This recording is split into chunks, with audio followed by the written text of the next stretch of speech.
आज हम पढ़ेंगे यण संधि।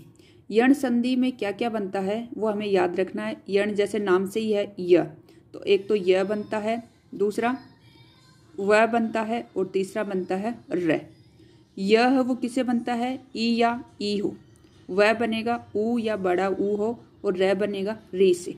लेकिन ये अन्य संधियों से अलग है। क्यों है? क्योंकि अन्य संधियों में तो ये दोनों जो हैं इन दोनों से मिलकर बनता था, लेकिन अब जो है केवल यण संधि में इधर वाला जो ई है उसी का बनेगा, यानी प्रथम शब्द का अंतिम वर्ण उसी से बनेगा। यह बने या वह बने या र बने, आगे वाला स्वर है वो उसके अंदर फिर मिल जाता है। एक संधि को पहचानने की इसकी सबसे अच्छे तरीका है यण संधि का, कि जहाँ से भी हम शब्द को तोड़ते हैं उस पर या तो हमें यह दिखाई देगा या वह दिखाई देगा।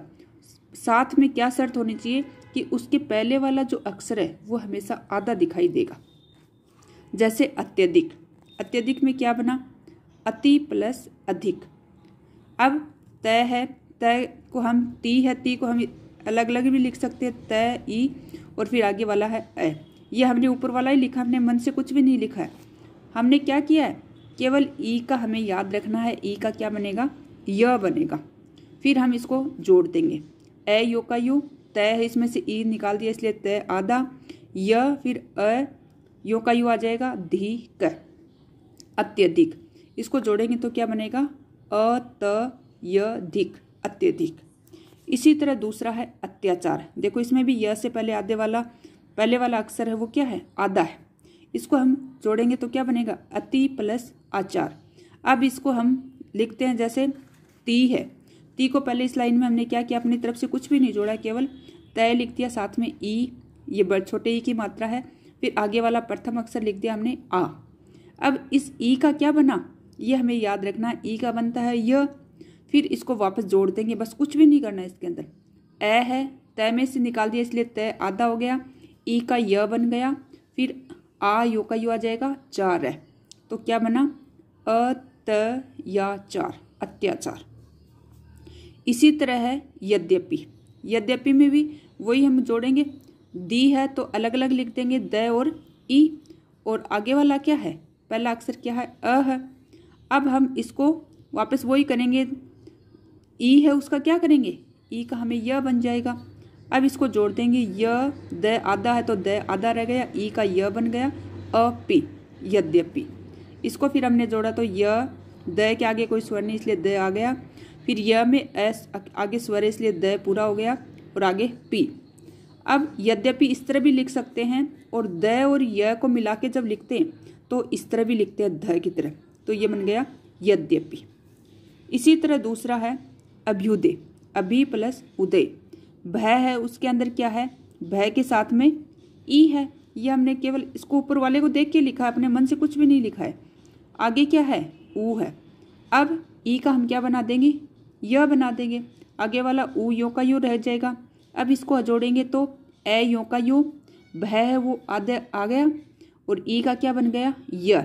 फिर आगे ऊ की मात्रा है तो ऊ की मात्रा य में लगा देंगे, क्योंकि य आधा स्वर है, आधा है तो इसके अंदर आधा वर्ण है तो इसमें हम मिला देंगे तो यू बन गया, और दय अभ्युदय।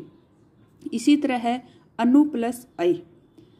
अनु प्लस तो हम अलग अलग लिख लेंगे, नु को न प्लस ऊ, और आगे अ है और यह है। अब इसको जोड़ेंगे तो ए यो का यू, न आधा है तो इसको न को हम इस तरह भी लिख सकते हैं। ऊ का हमने क्या बना दिया, वह, ऊ का वह बनता है, आपको ऊपर बताया ही है। फिर आगे अ और य, इसको जोड़ेंगे तो अ न व य। आपको बताया था पहले भी कि वह से वह या यह होगा, उसके पहले वाला अक्षर आधा होगा, तो यहाँ भी देखो न आधा है इसलिए ये भी यण संधि है। अब दूसरा लेते हैं भू प्लस आदि। भू प्लस आदि है तो क्या है, इसमें भय में क्या है, ऊ है, साथ में आगे वाला क्या है, आ है। हमने कुछ भी नहीं किया अपनी मर्जी से, बस लिखा है इसको अलग अलग करके। अब इसको जोड़ेंगे, भय यूं का यूं, क्योंकि आधा है तो आधा ही रहेगा। ऊ का हमने क्या बना दिया, वह, फिर आ और दी, जोड़ेंगे तो भय यू आधा इस तरह लिखा जाता है, वह में आ जुड़ा तो वाह दी, भवादि बन गया। इसी तरह मात्र प्लस इच्छा। तय के नीचे देखो री है, तो ये कौन सा होता है, ये ऋषि वाला री होता है। फिर आगे ई है, च और छा। अब हम क्या करेंगे, इस री का क्या बना देंगे, ये र बना देंगे, आधा बनेगा, अब क्या जोड़ा तो क्या बना, माँ है, तय और रै मिलके क्या बनते हैं, त्रय बनते हैं।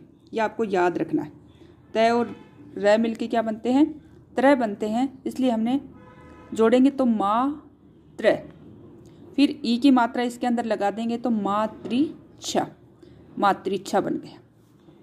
इसी तरह पितृ प्लस उपदेश है तो तय के अंदर क्या है, ये ऋषि वाला री है और आगे क्या है, ऊ है। री का हमने क्या बना दिया, रे आधा, पी तय आधा है रे, और फिर उपदेश, ये हो गया।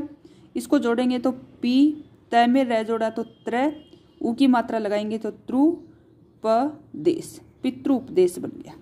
तो यह आपकी हो गई संधि, यण संधि। इसी तरह के कुछ उदाहरण और लेते हैं, जैसे तनवंगी। तनवंगी का क्या बनेगा, वह हमें पता है ऊ की मात्रा से बनता है, तो न में क्या लगा देंगे, ऊ की मात्रा, तनु प्लस आगे अंगी बन गया। इसी तरह वह को यहाँ से तोड़ेंगे, वह किसके बनता है, ऊ से मिलता है, तो स में क्या लगा देंगे हम, ऊ की मात्रा लगा देंगे और ये बन गया सु प्लस अल्प। इसी तरह भवादि है तो वह किससे बनता है, ऊ से बनता है, तो भय में किसकी मात्रा, ऊ की मात्रा लगा देंगे भू प्लस आदि। इसी तरह यह है, यह के पहले भी यह किससे बनता है, यह बनता है ई से, तो तय में हम ई की मात्रा लगा देंगे इति प्लस आदि। इसी तरह है प्रत्युपकार, यह है, यह भी किससे बनता है, ई से बनता है, तो तय में हम किसकी मात्रा लगा देंगे, ई की, प्रति प्लस यह में ऊ की मात्रा नीचे है तो ये इधर लिखा देंगे उपकार, प्रत्यु प्लस उपकार। यह आपकी हो गई यण संधि।